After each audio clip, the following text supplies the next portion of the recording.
The early morning sunlight slanted through the tall windows of Fairview Symphony Hall, casting long shadows across the polished wooden floor. Elena Vasquez moved her mop in steady, practiced motions, the faint smell of lemon cleaner filling the air around her. At 43, her hands were slightly roughened from years of work, but her movements remained graceful, almost rhythmic. The grand concert hall was silent now. In a few hours, it would fill with the sounds of strings being tuned, sheets of music rustling, and the tapping of the conductor's baton. But for now, it belonged to Elena and the other cleaning staff. "Don't forget to dust between the piano keys," called out her supervisor from across the hall. "They've got that fancy donor showing up today." Elena nodded without looking up. The supervisor never needed to remind her about the piano. She took special care with all the instruments, but especially the magnificent grand piano that stood center stage. Some of the other cleaners thought she was odd for the extra time she spent wiping down each key, making sure no speck of dust remained between them. "I swear, you treat that thing like it's made of gold," her co-worker Tina had said once, shaking her head. What they didn't know was that for Elena, each instrument in this hall was precious, more precious than most of the musicians who played them seemed to realize. By 7:30, the first orchestra members began to arrive. Helena kept her eyes down, focusing on the task at hand. Years of experience had taught her that invisibility was the most comfortable state when the musicians were around. Most barely acknowledged the cleaning staff, looking through them as if they were as much a part of the furniture as the seats and music stands. "Excuse me," a young violinist said sharply, nearly bumping into Elena as she moved her cart of cleaning supplies toward the exit. The woman, barely more than 20 with a sleek ponytail and expensive clothes, didn't wait for Elena to respond before turning to her friend. "I swear they should finish the cleaning before we get here." Her friend nodded in agreement. "It's not like their job is complicated. Just get it done earlier."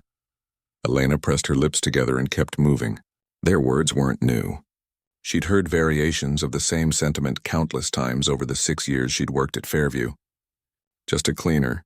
Just a worker. Nothing more. By 8:15, she'd finished her morning duties in the main hall and moved to the practice rooms. These smaller spaces, tucked away down long corridors, were where individual musicians or small groups would rehearse before coming together as a full orchestra. Elena liked cleaning these rooms. Sometimes sheet music would be left behind, forgotten pieces that she would carefully stack and set aside. Sometimes she'd allow herself to look at the notes on the page, her fingers twitching slightly at her side. In the third practice room, a cello had been left out, not properly returned to its case. Elena clicked her tongue in disapproval. These instruments cost more than she earned in years, yet some of the musicians treated them with shocking carelessness. She set down her supplies and carefully lifted the cello, checking it for any damage before placing it in its open case nearby. Her fingers lingered on the smooth wood for a moment too long. "What do you think you're doing with that?" The sharp voice from the doorway made Elena jump. A man stood there, Mr. Davenport, one of the senior cellists. His face wore the pinched expression of someone who had just bitten into something unexpectedly sour. "It was left out, sir," Elena explained, her voice quiet but steady. "I was just putting it away so it wouldn't get damaged." "Did anyone ask you to touch it?" he demanded, striding forward and practically snatching the instrument from her hands. "These are delicate, valuable instruments. They're not for the cleaning staff to handle." Heat rose to Elena's cheeks, but she kept her expression neutral. "I understand, sir. I was being careful." "Being careful requires knowledge," he said dismissively, checking over the cello as if expecting to find it harmed. "Just stick to your mop and bucket next time." Elena nodded and returned to her cleaning cart. Mr. Davenport continued fussing over the cello, muttering something under his breath that she pretended not to hear. What Mr. Davenport and the others didn't know, couldn't possibly guess, was that Elena had once known more about music than many of them combined. 25 years ago, she had been a scholarship student at the Rivera Conservatory of Music, her fingers flying across piano keys with a speed and feeling that had made her professors predict a bright future. But life had other plans. Her father's sudden illness, her mother's struggle to keep their small apartment, her younger brother still in school. The weight of family need had pulled her from that bright path into one more practical, more immediate. One job had led to another, each one putting her further from her musical dreams but keeping her family's heads above water. And now, at 43, she was just the cleaning lady. The invisible worker who moved through the spaces of the truly talented, picking up their discarded coffee cups and sheet music with roughened hands. The rest of the morning passed in much the same way. Elena cleaning, the musicians rehearsing, the occasional interaction that reinforced the vast gulf between their worlds. During her lunch break, Elena sat alone on a bench outside the building, watching people hurry past on the busy downtown street. Beautiful day, isn't it? Elena turned to find an older security guard, Ray, lowering himself onto the bench beside her. Of all the Fairview staff, Ray was perhaps the only one who regularly spoke to the cleaning crew as equals. "It is," she agreed, offering him half of her sandwich. It was a small ritual they'd developed over the years. He took it with a nod of thanks. "Big rehearsal today? Some fancy fundraising gala coming up next week." "I know. Extra cleaning schedules for all of us." Ray chewed thoughtfully. "Heard the piano soloist is flying in from Europe. Some hotshot young guy who charges a fortune just to show up." Elena smiled faintly. "Must be nice. You still play?" Ray asked after a moment. It had taken 3 years of their lunch sharing before Elena had mentioned her past to him. She shook her head. "Not really. Where would I play? My apartment barely has room for a bed, let alone a piano." What she didn't tell him was about the nights, the late hours after everyone had gone, when the cleaning staff had the building to themselves before locking up. How sometimes, not often enough to create suspicion, but just often enough to keep her soul alive, she would slip into the empty concert hall and sit at the grand piano, how her fingers would hover over the keys for long minutes before she would allow herself to play softly at first, then with growing confidence as the music she'd buried deep inside came rushing back. After lunch, Elena returned to find the main hall buzzing with activity. The full orchestra was assembled and the conductor, Maestro Kellerman, was speaking animatedly about the upcoming gala. "This is our chance to impress the Henderson Foundation," he was saying, as Elena quietly resumed her work at the back of the hall. "Their grant could fund our entire next season. Everything must be perfect." Elena kept her head down as she worked, but her ears caught every word. The pressure of the upcoming event seemed to vibrate in the air, making everyone tense. During a break in the rehearsal, Elena overheard 2 of the violinists talking nearby, unaware of her presence as she wiped down the wood paneling behind them. "I heard Maestro's worried about ticket sales," one said in a low voice. "Can you blame him? Classical music is dying. Nobody cares anymore," replied the other. "Half the city wouldn't know Bach from Beyoncé." "Speaking of which, did you see that video of the janitor playing piano that went viral last month?" "Some cleaning guy at a mall in Boston. Turns out he was some failed music student." Both musicians laughed. "Maybe we should check our cleaning lady's resume," one joked, sending them into another round of laughter. Elena kept wiping the same spot on the wall, her hand moving mechanically back and forth. Later that afternoon, most of the musicians had left, leaving only Maestro Kellerman and a few others discussing something at the front of the stage. Elena moved quietly around them, emptying trash bins. "The program is too safe," one of the board members was saying. "We need something that will make people sit up and take notice. We need donors to open their wallets, not be shocked," Maestro Kellerman argued. "Traditional works are reliable." As their debate continued, Elena gathered her supplies and headed for the door. Her shift was nearly over and she was tired. The constant reminder of the world she'd almost been a part of wore on her some days more than others.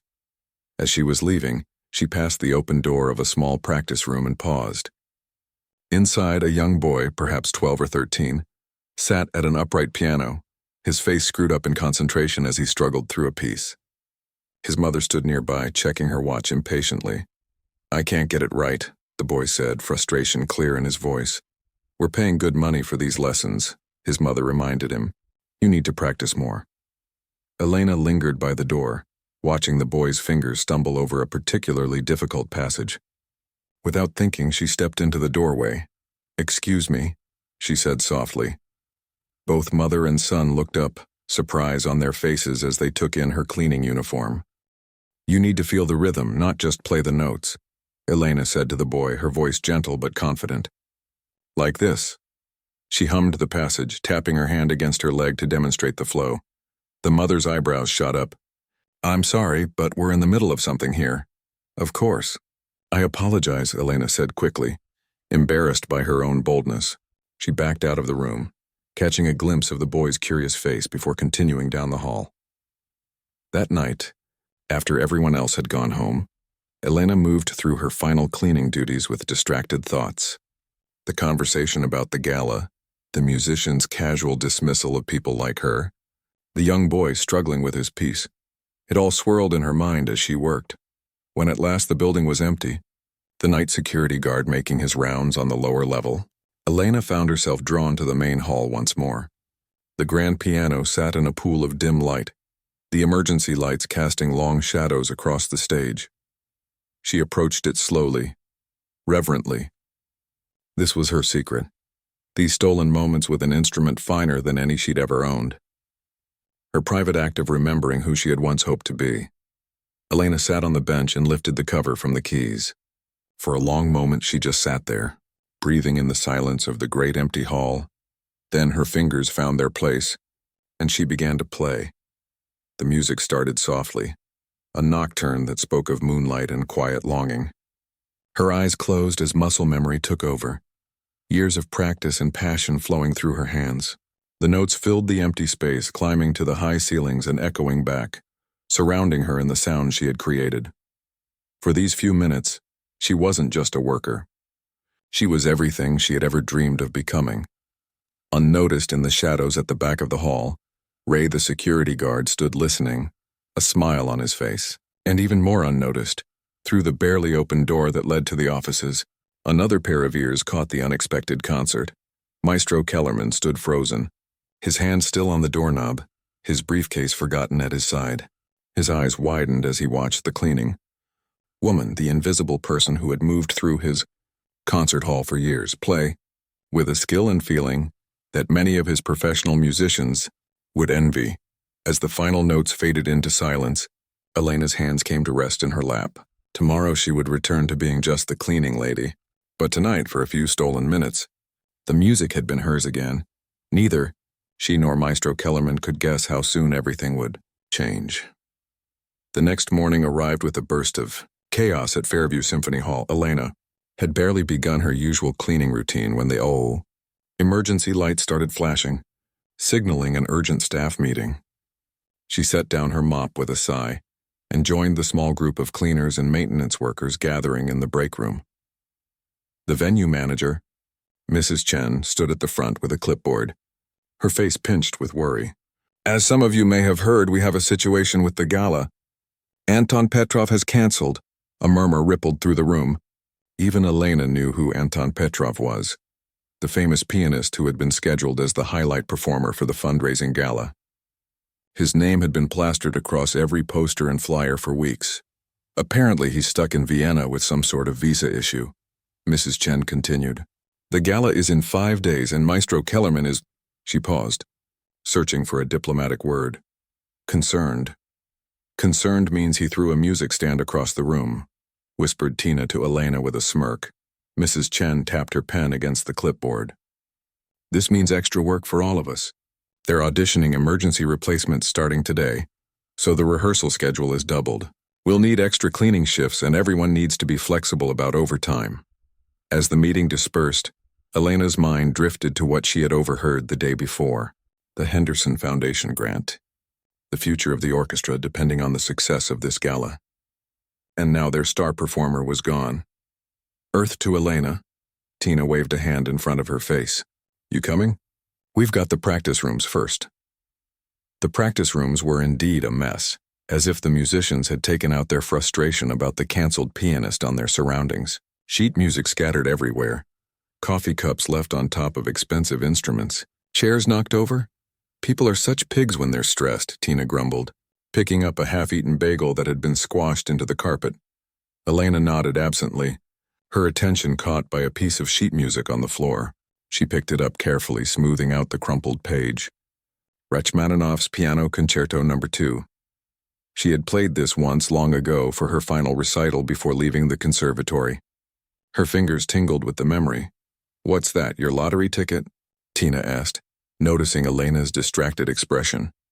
Elena quickly set the music on a nearby stand. Just cleaning up. By mid-morning, the halls were filled with nervous energy. Elena kept her head down as she worked, but she couldn't help noticing the parade of pianists being rushed into the main hall for auditions. Some looked confident, others clearly terrified, all of them clutching their sheet music like shields. As she emptied trash bins near the stage door, Elena overheard snippets of conversation from inside. Too mechanical. No feeling, came Maestro Kellerman's voice, followed by a heavy sigh. Next, please. Another pianist came and went. Too many mistakes. We don't have time for someone who needs 3 weeks of rehearsal. Next! The revolving door of hopeful pianists continued through lunch. Elena ate her sandwich quickly, then returned to find the atmosphere even more tense than before. In the afternoon, she was assigned to clean the conductor's office and the small adjoining room where the board members often gathered. As she dusted the shelves of awards and musical memorabilia, the door burst open and Maestro Kellerman stormed in, followed by 2 board members. They barely registered Elena's presence as she quietly continued cleaning, fading into the background as she'd learned to do years ago. 12 pianists, and not one of them suitable, Maestro Kellerman fumed, pacing the room. The Henderson Foundation specifically mentioned Petrov as the reason they were interested in attending. What about Lisa Wong? Suggested one of the board members, an older woman with silver hair. She played with the Philadelphia Symphony last year. On tour in Asia, Maestro Kellerman replied curtly. I already called. Thomas Whitley? Booked for a wedding in the Hamptons, if you can believe it. Turning down our gala for a wedding. The conversation continued, a litany of names and reasons why they weren't available. Elena moved her cloth across the same spot on the bookshelf over and over, her mind drifting to the music she had played last night. The same Rachmaninoff piece they were now desperately seeking a performer for. We might have to change the program entirely, the silver-haired board member said finally. Find something our current musicians can handle as the centerpiece instead. With 5 days' notice? Impossible. And the posters, the programs, all printed with Rachmaninoff as the feature. Elena accidentally knocked a small trophy with her elbow, causing it to wobble. All 3 heads turned toward her, seeming to notice her presence for the first time. Sorry, she murmured, steadying the trophy. Maestro Kellerman stared at her for a long moment, his brow furrowed as if trying to place her face. Elena quickly turned away, resuming her dusting with renewed focus. Had he recognized her from last night? Had he actually seen her playing the piano when she thought the hall was empty? Her heart pounded as she finished cleaning as quickly as possible and slipped out of the office. For the rest of the afternoon, she took extra care to avoid the main hall and anywhere Maestro Kellerman might be. By evening, the mood throughout Fairview Symphony Hall had shifted from tension to outright panic. Elena overheard fragments of conversations as she emptied trash bins and wiped down surfaces, might have to refund tickets. Henderson, Foundation will go elsewhere, could be the end of the orchestra as we know it. As her shift ended, Elena changed out of her uniform in the small employee locker room. Tina was already gone, having left early for a doctor's appointment. The building was quieter now, most of the musicians and staff having departed after a day of failed auditions. Elena gathered her things, her mind still swirling with the day's events. As she walked down the hallway toward the exit, a voice called out from behind her. Excuse me, you're with the cleaning staff, right? She turned to find Maestro Kellerman standing there, his usually immaculate appearance slightly disheveled after the long day. Up close she could see the dark circles under his eyes. Yes, sir. Elena Vasquez. He nodded slowly. How long have you worked here, Ms. Vasquez? 6 years, sir. And before that? Elena hesitated, unsure why he was asking. Different jobs. Cleaning mostly, some office work. Maestro Kellerman studied her face, then glanced down at her hands. Those are pianist hands. A chill ran through her. He had seen her last night. He knew. I used to play. A long time ago, she admitted, fighting the urge to hide her hands in her pockets. Used to? He raised an eyebrow. That's not what I heard last night. Elena's cheeks burned with embarrassment. I'm sorry for using the piano without permission. It won't happen again. To her surprise, Maestro Kellerman laughed, a short, sharp sound that held more stress than humor. You're apologizing? For playing Chopin's Nocturne in B-flat minor better than half the pianists I auditioned today. Elena stared at him, at a loss for words. Walk with me, he said, gesturing toward the main hall. It wasn't exactly a request. Silently, Elena followed him. The grand hall was empty now, the chairs arranged neatly for tomorrow's rehearsal. The stage lights were dimmed, but the grand piano remained in the spotlight, its polished surface gleaming. I've conducted this orchestra for 15 years, Maestro Kellerman said as they walked down the center aisle. I've worked with some of the greatest musicians in the world, and last night I heard someone playing with more feeling, more soul than many professionals I know. He turned to face her, and then I discovered it was the woman who mops our floors. Elena looked down at her worn shoes. I studied at Rivera Conservatory a long time ago. I had to drop out in my 3rd year. Rivera? Under Professor Nakamura? She nodded, surprised he knew the name. He was my primary instructor. Nakamura doesn't accept mediocre students, Maestro Kellerman said, his voice thoughtful. He once threw a metronome at a concert pianist for playing without proper emotion. Despite her nervousness, Elena smiled slightly. He threw a music stand at me once when I rushed through a Beethoven sonata. Maestro Kellerman studied her with new interest. What happened? Why did you leave? The question brought back a flood of memories, most of them painful. My father got sick, cancer. My mother couldn't work and take care of him and my younger brothers alone. We needed money, not music. She shrugged, a small gesture that carried the weight of 20 years of abandoned dreams. Life happens. They had reached the stage. Maestro Kellerman climbed the small set of stairs, then turned and looked expectantly at Elena. After a moment's hesitation, she followed. The piano stood center stage, just as it had last night when she'd played in the empty hall, but now Maestro Kellerman was watching her, his arms crossed over his chest. Play something, he said. Elena took a step back. I should go. My bust now play something, he repeated, more gently this time. Please, her heart hammered against her ribs. It was one thing to play alone in an empty hall, another entirely to perform in front of someone like Maestro Kellerman, but something in his expression, desperation mixed with hope, made her relent. Slowly, she sat down at the piano bench. Her hands hovered over the keys for a moment before settling into position. She closed her eyes, took a deep breath, and began to play. She chose Bach this time, a piece that had always felt like coming home to her. The familiar notes flowed from her fingers, tentative at first, then with growing confidence. She forgot about Maestro Kellerman watching her, forgot about the years of cleaning other people's spaces, forgot everything except the music.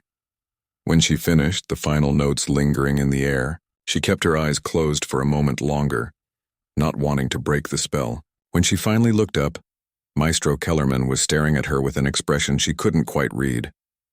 Rachmaninoff's Piano Concerto No. 2, he said after a long silence. Do you know it? Elena nodded slowly. I played it once for my final performance before leaving school. Play it now. Just the opening. Her hands trembled slightly as she repositioned them. The Rachmaninoff was far more demanding than the Bach she'd just played. But as she began the famous opening chords, those deep, resonant notes that seemed to rise from the very bottom of the soul, something clicked into place. Years fell away, and her fingers remembered what her mind had tried to forget. When she finished the introduction and looked up, Maestro Kellerman's face had transformed. Gone was the skepticism, replaced by something that looked remarkably like hope. Ms. Vasquez, he said, his voice oddly formal. I have a proposition for you. Elena's breath caught in her throat. Sir, our pianist has canceled. We have a major fundraising gala in 5 days that could determine the future of this orchestra. He paused, seeming to choose his next words carefully. Would you consider playing for us? The Rachmaninoff as our featured piece. The world seemed to tilt beneath her. But I'm the cleaning lady, she said, the words coming out before she could stop them. No, Maestro Kellerman shook his head firmly. You're a pianist who's been cleaning. There's a difference. Elena stared at him, unable to form words. Play at the gala, in front of hundreds of people, the board members, the Henderson Foundation representatives. After 20 years away from serious music? I can't, she finally managed. It's been too long. I'm out of practice. I'd embarrass myself. I'd embarrass you. You just played the opening perfectly without warming up, without preparation, he countered. With 5 days of intensive rehearsal, the orchestra would never accept it. They barely see me as it is except to ask me to empty their trash. A shadow crossed Maestro Kellerman's face. Let me worry about the orchestra. Elena stood up from the piano bench, her mind spinning. This is crazy. I'm not a professional anymore. I haven't been for decades. Music isn't something you forget, he said quietly, not when you play the way you do. She looked down at her hands, roughened by years of harsh cleaning chemicals, but still somehow remembering the touch of ivory keys. Could she really do this? Step out of the shadows and back into the world she'd abandoned so long ago? Think about it, Maestro Kellerman said, sensing her turmoil. Sleep on it. But I need an answer by tomorrow morning. He reached into his pocket and handed her a business card. Call me whatever you decide. As Elena left the building that night, the card burning a hole in her pocket, she felt as if she were walking through a dream. The familiar bus stop, the same route home she'd taken for years, but everything looked different somehow. Her tiny apartment welcomed her with its usual silence. No piano here, not even a keyboard. Just the faded photograph on her dresser, 19-year-old Elena on stage at Rivera Conservatory, her face alight with the joy of music. She picked up the photograph, dust gathering in the corners of the frame. What would you think, she whispered to her younger self, if you could see me now? For the first time in many years, the answer didn't feel entirely sad. Elena barely slept that night. She lay awake staring at the water stain on her ceiling that vaguely resembled a grand piano, if you squinted just right. Maestro Kellerman's business card sat on her nightstand, the edges already worn from her picking it up and putting it down dozens of times. Play at the gala? The idea was both thrilling and terrifying. Every time she closed her eyes, she imagined herself on stage, the lights blinding, hundreds of eyes watching her. In some versions of this waking dream, she played beautifully. In others, her fingers froze, or she hit wrong note after wrong note while the audience whispered and laughed. By the time her alarm buzzed at 5:30, she had made her decision, then unmade it, then made it again at least 20 times. Her morning routine felt strange, disconnected from reality. She brushed her teeth, put on her uniform, packed a simple lunch. But as she reached for her bus pass, her hand paused over Maestro Kellerman's card. Could she really do this? The morning bus was crowded with sleepy-eyed workers heading to early shifts. Elena squeezed into a seat near the back, her mind still turning over the possibilities. What would her father have said if he were still alive? He had always been her biggest supporter, driving her to piano lessons even when gas money was tight, sitting through countless recitals with unwavering pride. You look like someone, deciding whether to jump off a cliff or not, said a voice beside her. Elena glanced up to find an elderly woman watching her with kind eyes. She hadn't even noticed someone sitting down next to her. Something like that, Elena admitted. The woman nodded knowingly. Big decisions are like that. Half exciting, half scary as hell. She patted Elena's hand. My late husband used to say the things we regret most are the chances we didn't take. As the bus pulled up to her stop, Elena thanked the woman with a small smile. The word stayed with her as she walked the 2 blocks to Fairview Symphony Hall. The building was already humming with activity, despite the early hour. News of Anton Petrov's cancellation had spread, and everyone from the administrative staff to the custodial team seemed on edge. Elena slipped in through the employee entrance trying to blend into the background as usual, but today wasn't usual. Elena, Mrs. Chen, the venue manager, spotted her immediately. Maestro Kellerman wants to see you in his office. Right away. Several of her co-workers looked over curiously. Tina raised her eyebrows. What did you do? Polish the wrong trophy? Elena felt her cheeks warm. No idea, she lied, hurrying past before anyone could ask more questions. Outside Maestro Kellerman's office, she hesitated, smoothing down her uniform shirt and wishing she'd worn something, anything other than her cleaning clothes. After a deep breath, she knocked. Come in. Maestro Kellerman was not alone. The silver-haired board member from yesterday sat in one of the chairs facing his desk, along with a younger man Elena recognized as the assistant conductor. Ah, Ms. Vasquez, Maestro Kellerman said, standing. Thank you for coming. Please have a seat. Elena perched awkwardly on the edge of a chair, aware of the curious glances from the other 2 people. This is Dorothy Walsh, chair of our board, Maestro Kellerman said, and Lee Phillips, our assistant conductor. Dorothy Walsh studied Elena with barely concealed skepticism. So this is your miracle pianist? Elena's stomach tightened into a knot. Ms. Walsh? Mr. Phillips, Maestro Kellerman said, his voice calm but firm. Ms. Vasquez trained at Rivera Conservatory under Professor Nakamura. Lee Phillips raised his eyebrows slightly. Nakamura doesn't take just anyone. Indeed, Maestro Kellerman agreed. I heard Ms. Vasquez play last night. Both Bach and Rachmaninoff. She has the technical skill and, more importantly, the emotional depth we need. Dorothy Walsh remained unconvinced. With all due respect, Maestro, we're talking about a fundraising gala that could determine the future of this orchestra. We need a known quantity, a professional. We've tried professionals. None are available on such short notice. Maestro Kellerman reminded her. Ms. Vasquez is here, she knows the piece, and she plays it beautifully. Elena found her voice at last. I haven't decided yet, she said quietly. All three heads turned toward her. I understand you have concerns, she continued, addressing Dorothy Walsh directly. So do I. It's been 20 years since I performed seriously. I work as a cleaner, not a pianist. Then why are we even having this conversation?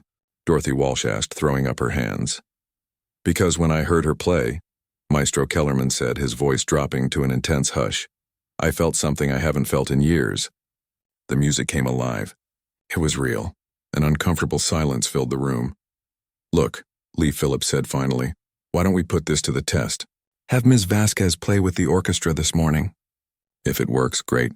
If not, he shrugged, leaving the conclusion unstated. Dorothy Walsh sighed.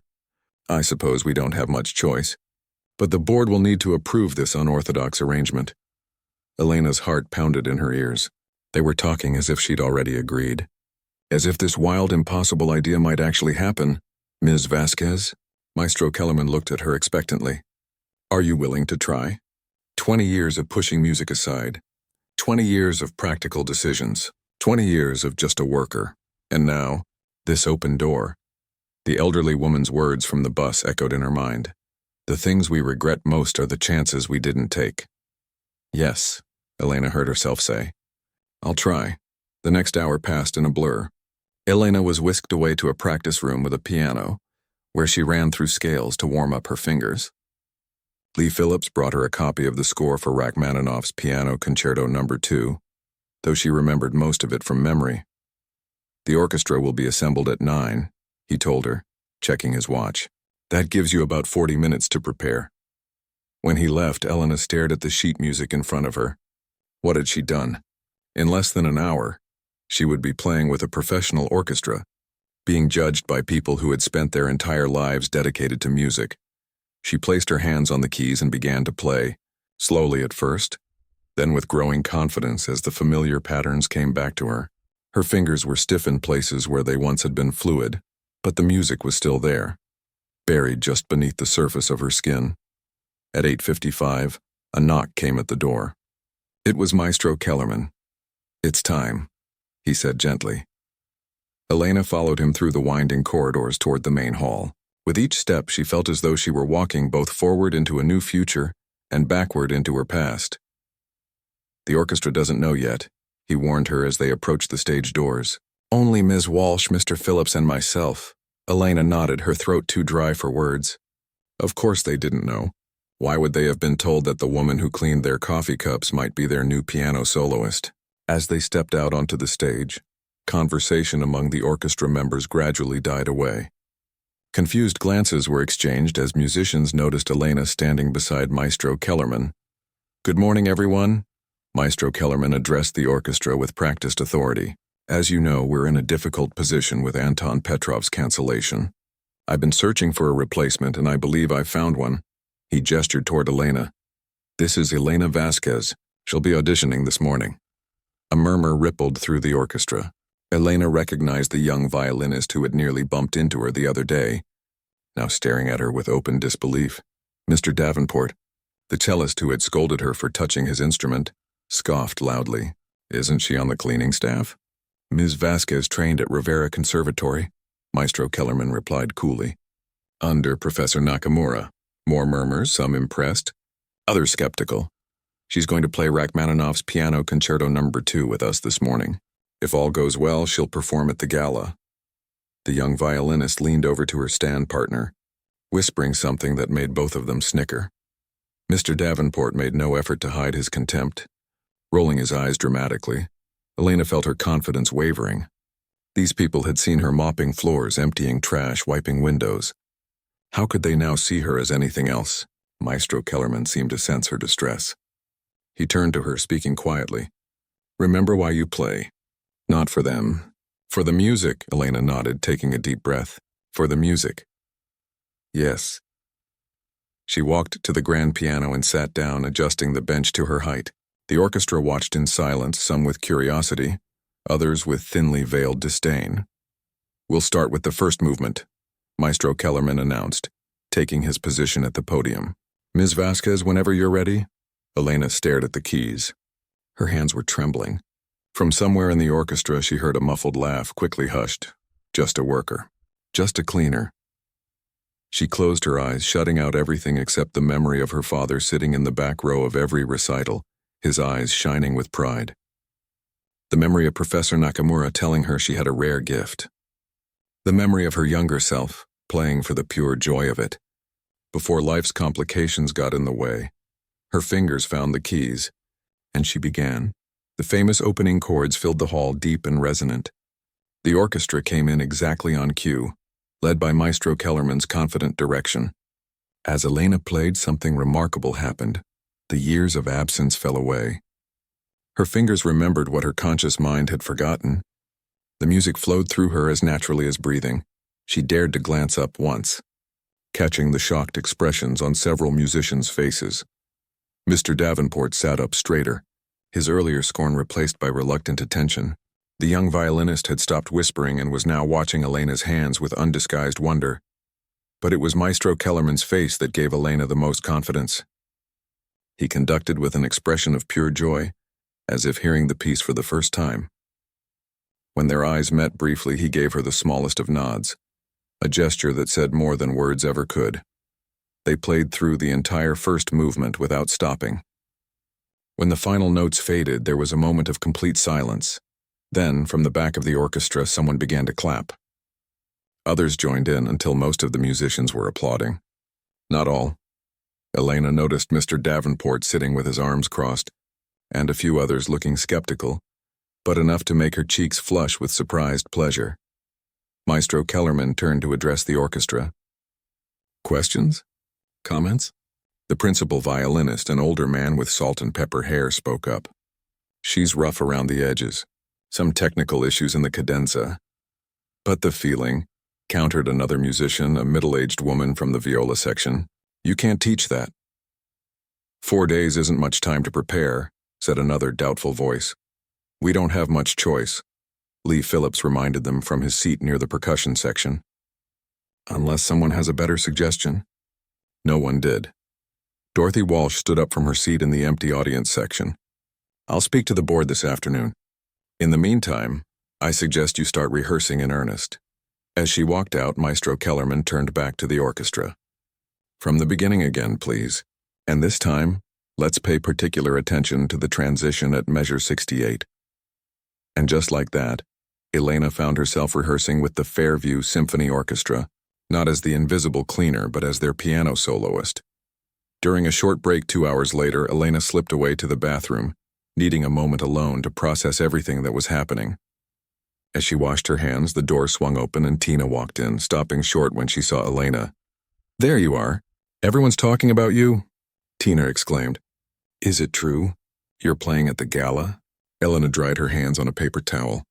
"Maybe, if the board approves. How come you never said anything? All these years mopping floors and you can play like that?" Elena shrugged, uncomfortable with the attention. "It was a long time ago." Tina shook her head in disbelief. "You're like one of those people in the videos. Hidden talents and all that." She paused, then added with genuine warmth, "Good for you, Elena. Show them what just a worker can do." Back in the rehearsal hall, Elena found Maestro Kellerman waiting for her with a serious expression. "The board has agreed to let you perform," he told her, "but with conditions. You'll need to rehearse intensively for the next 4 days, morning till night." "I'll need to arrange time off from my cleaning duties," Elena said. the practical part of her mind already calculating lost wages and how she would make up the... That's already been handled. You'll be paid as a performer for these rehearsals and the gala. Elena blinked in surprise. Oh, there's something else, Maestro Kellerman said, lowering his voice. Some of the musicians have concerns about your lack of recent performance experience. They're worried about the orchestra's reputation. Of course they were. Elena nodded, unsurprised. I understand, do you? Maestro Kellerman searched her face. Because I need you to be certain about this. Once we commit to this path, there's no going back. If you succeed, wonderful. If you fail, everyone will say, what did you expect from a cleaning lady? Elena finished for him. He didn't deny it. This won't be easy. The music is challenging enough, but the pressure, the scrutiny. Elena thought of her father, of Professor Nakamura, of her 19-year-old self in the faded photograph. She thought of 20 years of practical choices, of setting aside dreams in favor of survival. I'm certain, she said, surprising herself with the firmness in her voice. Let's continue rehearsing. As they walked back to the piano, Elena caught sight of Mr. Davenport watching her, his expression unreadable. The young violinist whispered something to her stand partner, eyes darting toward Elena. Whatever they thought of her, whatever doubts they had, she would show them all what music really meant. Not just technical skill, but heart. Not just notes on a page, but life itself. For the first time in 20 years, Elena Vasquez felt fully awake. The next 3 days were the most demanding of Elena's life. She arrived at Fairview Symphony Hall each morning at 7, spending an hour alone with the piano before the orchestra arrived. Her fingers, long accustomed to the rough work of cleaning, began to remember their old agility. The calluses that had formed from years of scrubbing and wringing mops now pressed against the piano keys, a physical reminder of the distance between her two worlds. By the second day, someone had placed a handwritten sign on the practice room door, "Piano soloist, do not disturb." Elena had stared at it for several long moments the first time she saw it. Piano soloist, not cleaner, not worker, not the invisible woman who emptied the trash bins. You're improving rapidly, Maestro Kellerman told her after their third rehearsal. Your technical skills are coming back.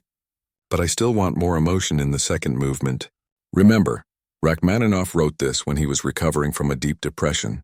It's a journey from darkness to light. Elena nodded, thinking of her own journey. The darkness of lost dreams, the unexpected light of this second chance. Not everyone was encouraging.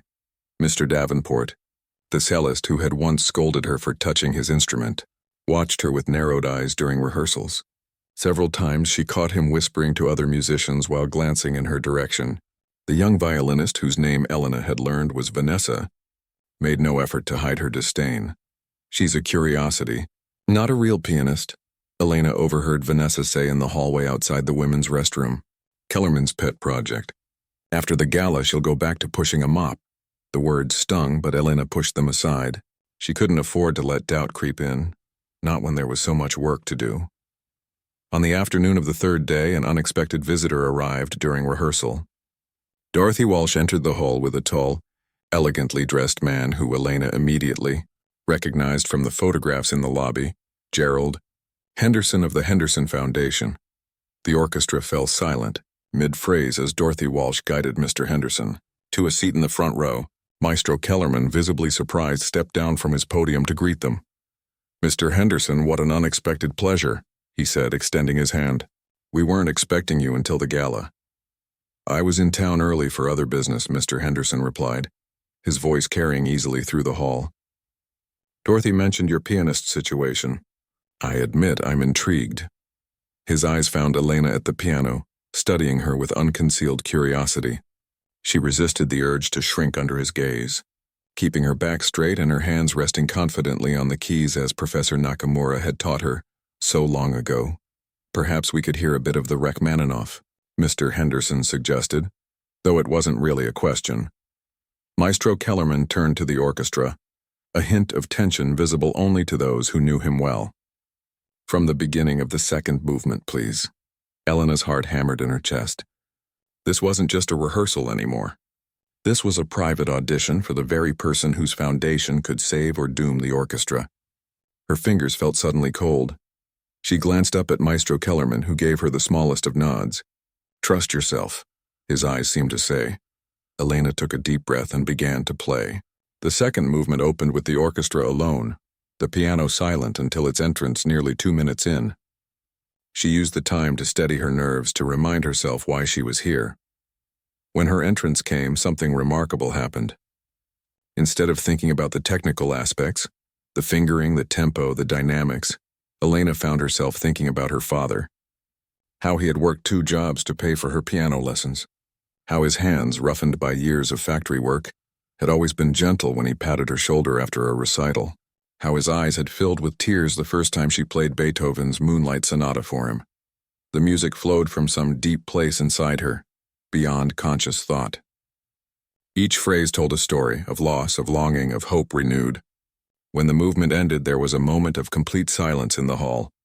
Mr. Henderson was the first to break it, rising to his feet with a small, approving nod. "Most interesting," he said to Dorothy Walsh, though his voice carried to the stage. "I look forward to the full performance tomorrow night." After they left, rehearsal resumed, but something had shifted in the atmosphere. The musicians who had been skeptical seemed less openly hostile. Even Vanessa watched Elena with begrudging curiosity. "That was different," Lee Phillips said during a short break, coming to stand beside the piano. "Where did that come from?" Elena shrugged, not knowing how to explain the transformation she had felt. "I just played."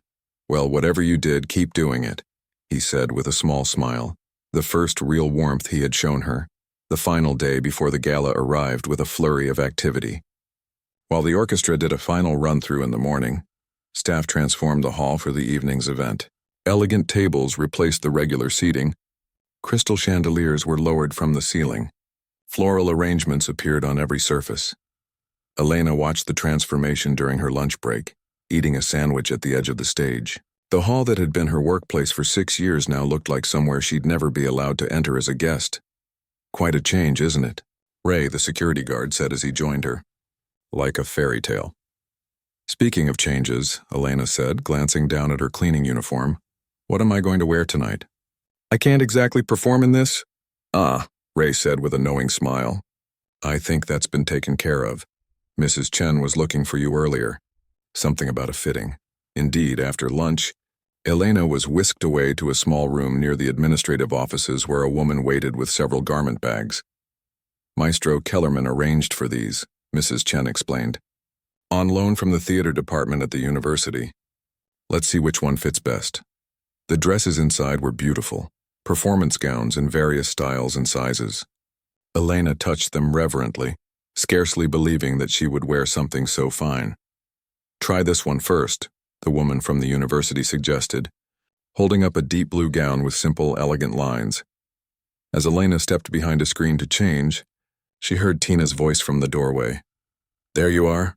I've been looking everywhere. Your final rehearsal starts in 20 minutes. "I'll be quick," Elena promised, slipping out of her uniform and into the blue gown. It felt strange against her skin, the silky material so different from her practical cotton clothing. When she stepped out from behind the screen, both women fell silent. "Oh my," Mrs. Chen said softly. "Holy cow," Tina added, her usual bluntness momentarily deserting her. "Elena, you look—" The woman from the university made a few quick adjustments to the fit, then nodded with satisfaction. "This is the one. I'll have it steamed and ready for tonight." As Elena changed back into her uniform, she caught sight of herself in the mirror. Plain work clothes again, her hair pulled back in its usual practical style. For a moment, she barely recognized the woman who had stood there in the blue gown just seconds before. Which one was the real Elena Vasquez? The final rehearsal went smoothly, though tension hummed beneath the surface. Everyone felt the weight of the coming evening. The donors who would be watching, the foundation that might save their orchestra, the unusual story of the cleaning woman turned pianist that had begun to spread through the city's cultural circles. "Remember," Maestro Kellerman told the orchestra as they finished, "tonight is not just about technical perfection. It's about moving people, making them feel something they didn't expect to feel." His eyes lingered on Elena as he spoke, and she knew he was really addressing her. Tonight wasn't just about proving herself to those who had dismissed her. It was about the music itself, the pure joy of creating something beautiful. As the musicians packed up their instruments, preparing to rest before the evening's performance, Mr. Davenport approached Elena at the piano. She braced herself for another cutting remark or thinly veiled criticism. Instead, he said gruffly, that passage in the third movement, measures 98 through 103. The way you're playing it, it works with what I'm doing on cello. He paused, seeming to struggle with what to say next. Just keep doing it that way tonight. It wasn't exactly an apology or even praise, but coming from him, it felt like a victory. As the afternoon light slanted through the tall windows of Fairview Symphony Hall, Elena found herself alone in the practice room with the piano. In just a few hours, the hall would fill with people in expensive clothes, sipping champagne, evaluating whether the orchestra deserved their financial support. And she, Elena Vasquez, former cleaning lady, would walk out on stage in a blue gown and take her place at the piano. The thought should have terrified her. Instead, she felt strangely calm. Whatever happened tonight, success or failure, she had already reclaimed something she had thought lost forever. The music inside her had never really died, just gone dormant, waiting for the right moment to bloom again. A knock at the door interrupted her thoughts. It was Ray, holding a small vase with a single white lily. "This came for you," he said, setting it on the piano. "Special delivery." The card attached read simply, "Your father would be so proud." Elena's breath caught in her throat. Anna was her mother, who lived 3 hours away with Elena's youngest brother. Elena had called her the night before to share the unbelievable news about the gala. "I wish I could be there," her mother had said, her voice cracking with emotion. "Your father always said you would play on a big stage someday." Seeing the lily, her father's favorite flower, Elena felt tears prick at her eyes. She touched one of the soft petals, thinking of her father's work-roughened hands so similar to her own. "Are you okay?" Ray asked gently. Elena nodded, unable to speak for a moment. Then she squared her shoulders and said, "I will be." As Ray left, closing the door softly behind him, Elena turned back to the piano. She still had an hour before she needed to start getting ready. She placed her hands on the keys, not to practice the Rachmaninoff, but to play something just for herself. Something her father had loved. The simple melody of Claire de Lune filled the small room. Elena closed her eyes, letting the familiar notes wash over her. Tonight would bring whatever it would bring. But right now, in this moment, the music was hers alone, not for judges, not for donors, not for skeptical orchestra members, just for Elena, and the memory of those who had believed in her before she believed in herself. The transformation was complete. Elena barely recognized herself in the mirror of the small dressing room that had once been a storage closet she used to clean. The blue gown caught the light as she turned, the material flowing like water. Her hair, usually pulled back in a practical ponytail, had been styled by one of the violinists who moonlighted as a hairdresser, falling in soft waves around her shoulders. Someone had even brought makeup, applying it with a gentle hand that highlighted her eyes and gave her cheeks a touch of color. 10 minutes to places, called a stagehand through the door. 10 minutes until she walked onto that stage. 10 minutes until she faced hundreds of people who had come to see a performance worthy of their donation dollars.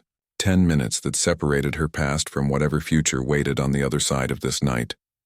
Elena's hands trembled slightly as she smoothed down the front of her gown. She thought of all the hands that had helped her reach this moment. Her father's hands guiding her to her first piano lesson. Professor Nakamura's hands demonstrating the proper technique. Her mother's hands working extra shifts to help pay for her education, and even the hands of Ray the security guard. Leaving her that precious lily from her mother. A soft knock at the door pulled her from her thoughts. "Come in," she called. Expecting the stagehand again, instead Tina entered. Looking uncharacteristically elegant in a black dress, part of the serving staff for the evening's event. "Wow," she said, taking in Elena's transformation. "You clean up nice." Then she grinned at her own pun. "Sorry, couldn't resist." Elena smiled, grateful for the moment of normalcy amidst all the strangeness. "I just wanted to say good luck," Tina continued, suddenly serious. "All the cleaning staff is rooting for you. Well, except maybe Louis, but he's just jealous because he can't even play the radio right."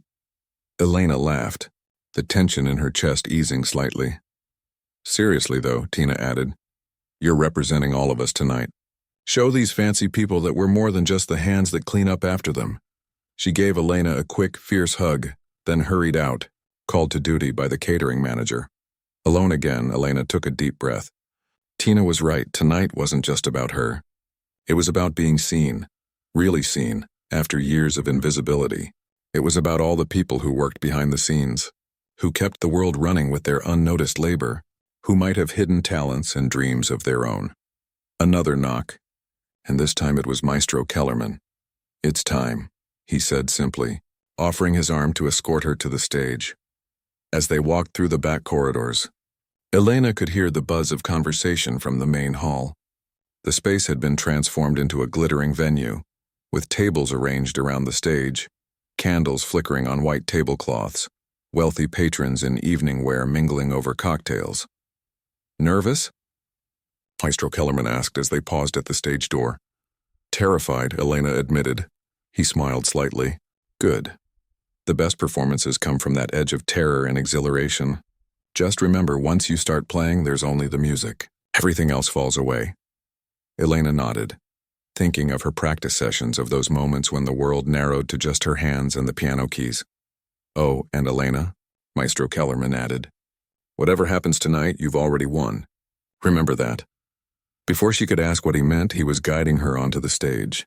The orchestra was already seated, the musicians resplendent in their formal black attire.